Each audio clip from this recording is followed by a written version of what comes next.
So yeah, you see this exposed part of the steering rack? This boot would cover it, and like you can already tell how much dirt and grime gets up in it.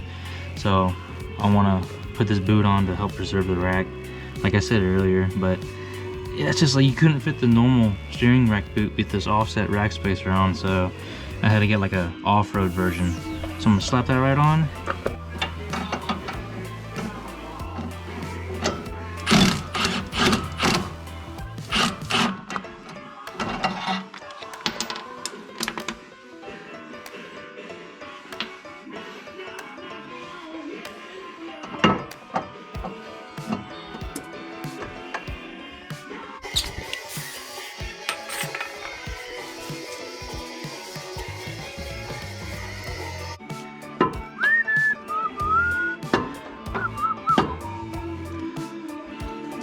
If I had like one more hand, that'd be perfect.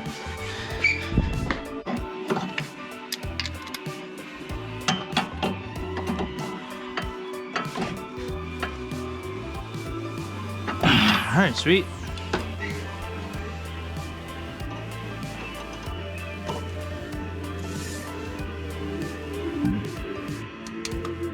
And there we have it. Steering rack boot installed. Check it out.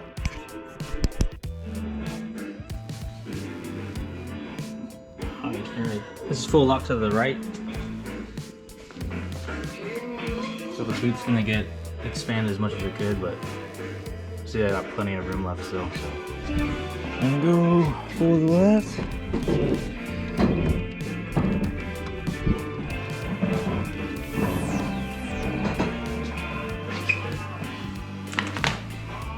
Fully decompress, a little bound up. Boot's a little bit too long, but shouldn't be any problem. And this side's fully extended. See how it covers everything still? Exactly what I'm looking for. Sweet! Hey, so I want to do a little walk around in my car just to show you guys what's all been put into it. Blood, sweat, and tears. So let's start off with the engine bay. I got this supercharger Vortec kit, V3 version, for relatively cheap, I guess. I mean, a good deal. It was used, but this thing had just recently been rebuilt, and it had all the intercooler piping and injectors and fuel pump, so I was like, yeah, I can't pass this deal up. So got that done. This is actually not the original motor to the car. The original motor to the car rings finally went, and it was just leaking oil from like everywhere. Like I had taken off the timing cover and resealed everything, and it was just still pissing oil everywhere from like every crevice. It was ridiculous, and I was tired of it. So got this from like, I think, New Jersey for relatively cheap. So just had to do that little 5-hour drive. But yeah, I got the Kinetics intake manifold, couple like lightweight pulleys, like nothing too crazy done to the motor. That's all just bolt-ons. Apparently those are 550cc injectors. I had just recently installed one-step coulter plugs. It seems to be running a little bit better. Got that CJM stage 0 fuel return, so it just comes with the lines and the fuel pressure regulator. I eventually want to upgrade to the rails, but I mean, it's doing fine for what it is right now. I got this AW Add W1 catch can, Mishy fans, Mishy radiator. Just recently picked up this Heliarc Hustle bash bar, or Hustler bash bar. It's pretty sick. I kind of dig not running the front bumper. It just looks so much more tough. Got this recently too because I'm not running the bumper anymore, so I gotta prevent water from getting in the motor. Oh, I got the Mishimoto oil cooler as well. The NTO3s all around, wrapped in KR20As, some Kendas. Dope ass tread pattern. I can't wait to actually run these on the track. I've done a couple like street drifts, quote unquote, just like power slides and stuff, but they're so grippy. I can't wait to actually run them on a track. This is actually a 03 350Z track edition, so it comes stock with the Brembos. And for some reason, it has sat nav too. It's really weird. I think a track car would have like less amenities, but it doesn't work anymore because I took out that unit in the back. but I guess it's nice to have. But interior, so Bell Raceworks chassis mount shifter, pretty freaking sick. And it comes with like a little extension so you can mount the hydro without like welding it to the tunnel or everything. But pretty dope setup. Like, see how short this is. Like, it's ridiculous. The only thing that's kind of sketchy is like going into fifth and into sixth. I just have to like ease it in. Can't really like race it into, or like when you're racing people, you gotta like just take it with ease so you don't grind the frick out of the transmission. Small ass NRG wheel, like it's ridiculously small.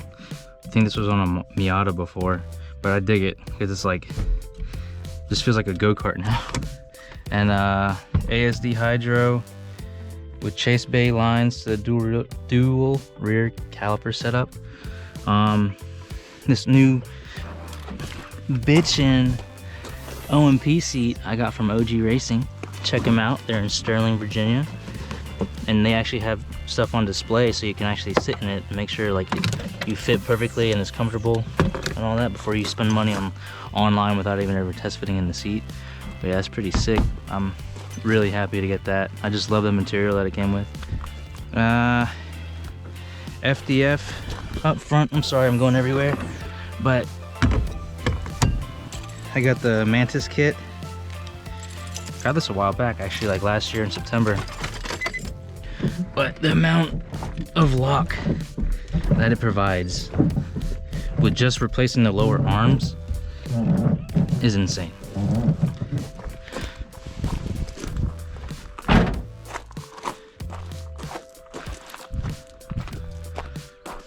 And I get a little bit more. Let me turn it over.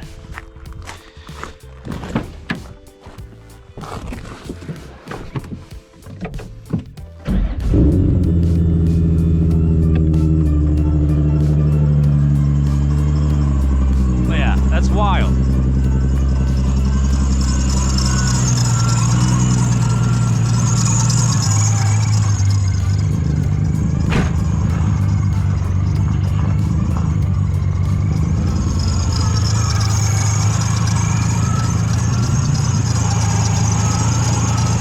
These right here, that little C-arm tie rod offset, the tie rod offset spacer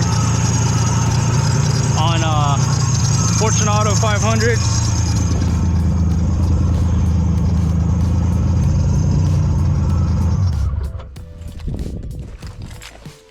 Yeah, I don't know if you could hear me back then, but I am on Fortunato 500s series, 10K in front, 8 in the rear. Here's the dual rear caliper setup. I had to get matching Brembos because I guess like you have to match the original caliper when you add a new one, so the bracket that you buy, like it provides the correct spacing. But yeah, got that in their Koru Works dual rear caliper setup bracket or plate. Comes with all the hardware and everything. Pretty dope company. I got so many stickers. Recently picked up this Nismo rear bumper. It's pretty sick. Just got it wrapped too to match the body. Little indent right here, but no biggie. You can't really see it because it's black. But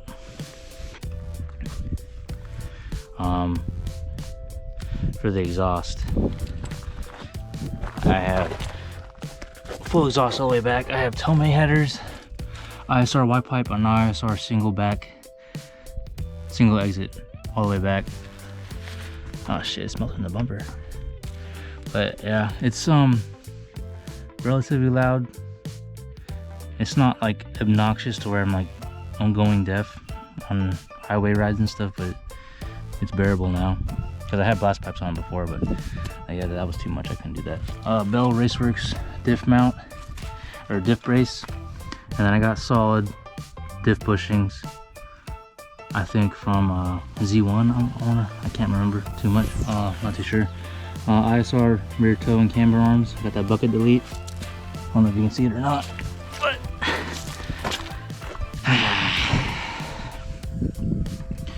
the rear is pretty much gutted for the most part. It was on bags before, so I had like a nice wood setup with the tank right there and the compressor, but it was just, I don't know, that last track event I did in winter of 2019, like the rear lines froze because it had condensation in it, and like it would not air up for like at least 30 minutes until all the ice melted out of the lines. It was pretty bad. So I was like, yeah, this is the last straw, and decided to go with Fortunatos. Yeah, that's pretty much it, I think. This wrap is a Hexus brand. It's like it's like a black with a lot of flake into it.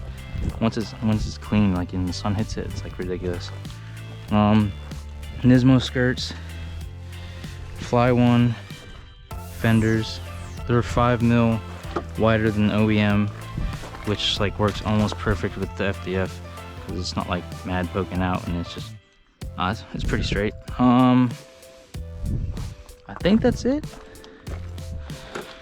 But yeah, that's my baby. I drifter. Really haven't had any issues with her besides like just leaking oil, but that's typical BQ stuff. But I just can't wait to actually drive it again. So but yeah, let me do a couple of like driving clips. I'll show you that right now.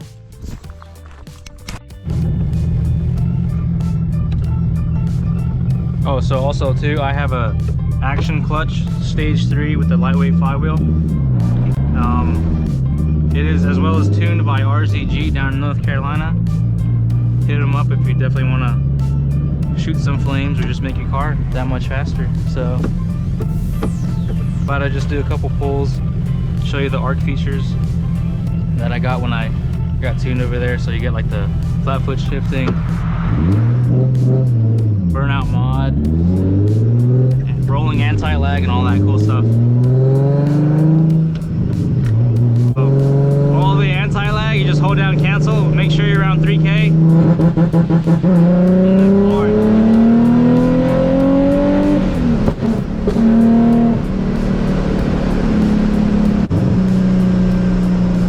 And the flat foot shifting, let me do that over here. Once I get past this curve, or this bend. So with flat foot shifting, it's really sketchy because if you lift up the gas at all, like it doesn't work. So you literally have to be foot to the floor, like no lift. But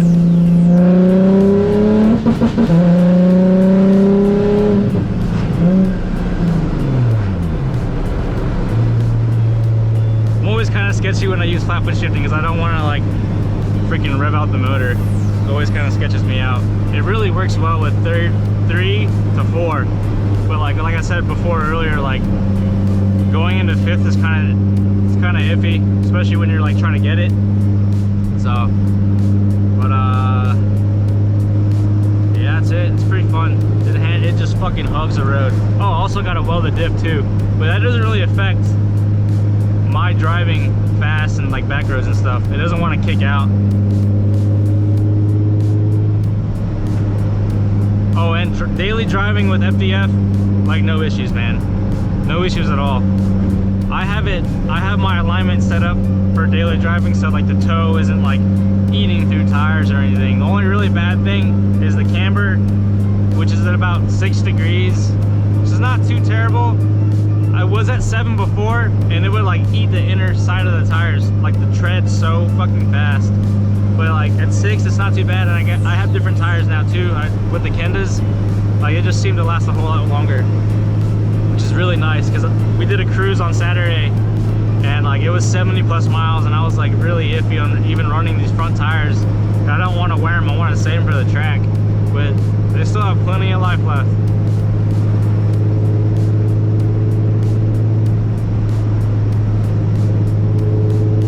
Let me show you that like 2-step launch control shit.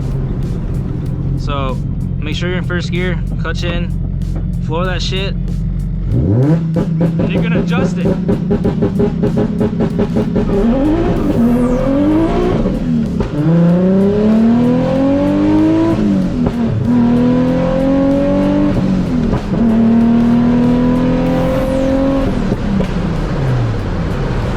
Shit fucking whips, man.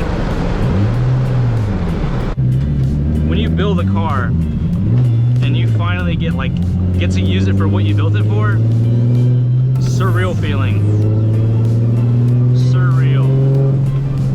And fact that I have had, like, I'm not trying to jinx myself, but not much major issues have come to me, like, other than like leaking oil and stuff, but like no serious damage to the car has been done at this point, and I'm very grateful for that. That just proves that if you take your time, use quality products, like, it'll last.